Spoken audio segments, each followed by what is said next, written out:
one of the questions we always had in the West, and I'm sure everyone listening to this has thought about at one point in their life, is how did Nazism happen, right? Right. Were the Germans uniquely evil? Was this something where they just, everyone just like, I gotta get along or else I'm the next target?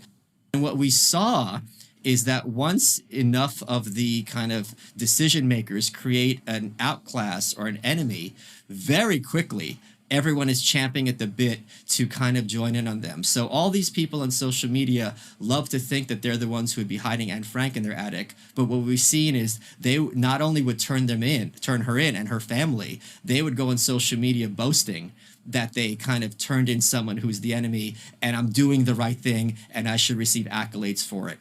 And that kind of scary aspect of the mindless malevolence, which is so common to the average person who is not really a thinking being, is something I think more of us are increasingly coming to grapple with. Now, whether this is good or bad, I think is secondary. I think once you have data, you have to accept it as a given and make decisions accordingly, as opposed to thinking in some kind of weird Leninist way, well, we can just remake these human beings and make them something they're not. All the evidence I've seen is to the contrary, that these are roughly the equivalent of barking dogs. And if you have barking dogs, you have to deal with them as barking dogs. I'm not saying you put them down, but I'm saying, all right, we've got a lot of dogs in this neighborhood. What are we going to do about it?